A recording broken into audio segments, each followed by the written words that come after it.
Manusia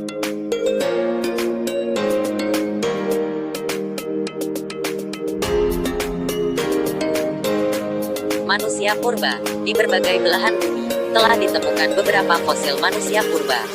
Tapi ada yang spesial nih kalau buat negara kita. Ternyata, di Indonesia udah ditemukan 8 macam fosil manusia purba, loh. Dari 8 fosil ini, masing-masing memiliki penamaan dan ciri khasnya tersendiri, guys. Nih, buat nama-nama manusia purba di Indonesia. 1. Meganthropus paleojavanicus. Yang pertama itu Meganthropus paleojavanicus, yang artinya manusia besar tertua dari Jawa. Ini diambil dari kata mega yang artinya besar, anthropus yang artinya manusia, paleo yang artinya tua, dan javanicus yang artinya Jawa. Dinamakan Javanicus bukan berarti mereka dulu ngomongnya pakai bahasa Jawa ya guys, hehehe. Tapi karena ditemukannya di Sangiran, Jawa Tengah oleh G. H. R. von Koenigswald pada tahun-tahun 1936 sampai tahun 1941. 2. Pithecanthropus mojokertensis. Nah, sekarang masuk ke kategori Pithecanthropus, ya.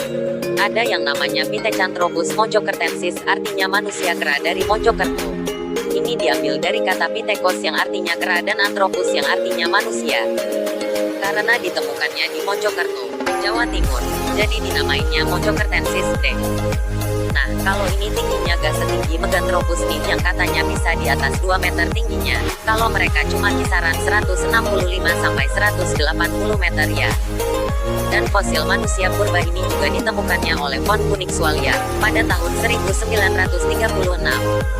Kalau menurut para ahli, fosil Pithecanthropus mojokertensis ini diyakini yang paling tua usianya, loh. Berikut ciri-ciri Pithecanthropus mojokertensis. Kening tebal dan menonjol, tidak memiliki tulang dan alat pengunyah yang kuat. 3. Pithecanthropus erectus. Lalu, berikutnya masih di kategori yang sama, ada Pithecanthropus erectus, yang artinya manusia kera berbadan tegap. Ini diambil dari kata erectus yang artinya tegap.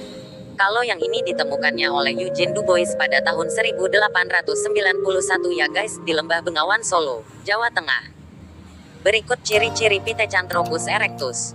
Tidak memiliki dagu, hidung lebar dan leher tegap, rahang menonjol ke depan. 4. Pithecanthropus soloensis. Terakhir, untuk yang ketiga dari kategori Pithecanthropus ada yang namanya Pithecanthropus soloensis ya. Yang ini ditemukan oleh von Koenigswald juga nih bareng kawan-kawannya pada tahun 1931 di Desa Ngandong, Jawa Tengah.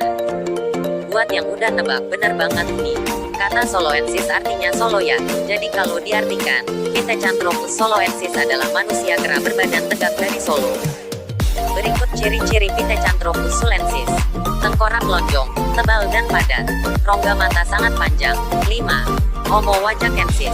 Kali ini, kita masuk ke kategori ketiga nih guys, kategori homo yang artinya manusia. Jadi, sebutannya bukan manusia kera lagi ya. Yang pertama ada Homo wajakensis yang artinya manusia dari Wajak. Ini karena fosilnya ditemukan di Desa Wajak, Jawa Timur oleh Van Rietsoten pada tahun 1889. Fun fact, fosil Homo wajakensis ini merupakan fosil pertama yang ditemukan di daerah Asia loh, guys. Berikut ciri-ciri Homo wajakensis.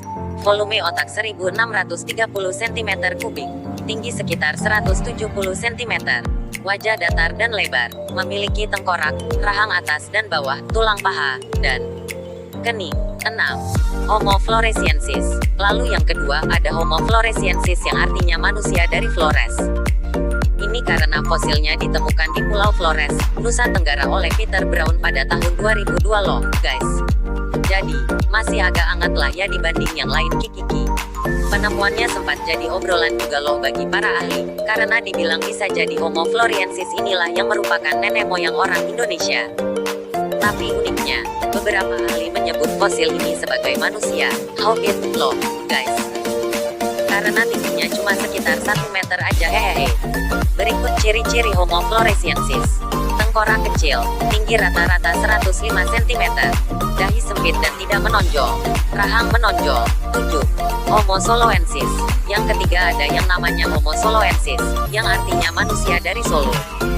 Lagi-lagi fosil ini ditemukan oleh von Koenigswald ya guys bersama kawannya pada tahun 1931 di Sangiran, Jawa Tengah. Walaupun namanya sama-sama Soloensis seperti fosil Pithecanthropus sebelumnya, jangan sampai tertukar ya, guys. Karena keduanya ditemukan di tempat yang berbeda dan memiliki ciri yang berbeda juga, loh. Berikut ciri-ciri Homo soloensis. Volume otak 1000 sampai 1300 cm3, tinggi mencapai 210 cm. 8. Homo sapiens. Dan yang terakhir adalah Homo sapiens, yang artinya manusia cerdas atau bijaksana. Ini diambil dari kata sapiens yang artinya bijaksana. Hayo, udah bisa nebak belum kira-kira penemu fosilnya siapa? Bener banget guys.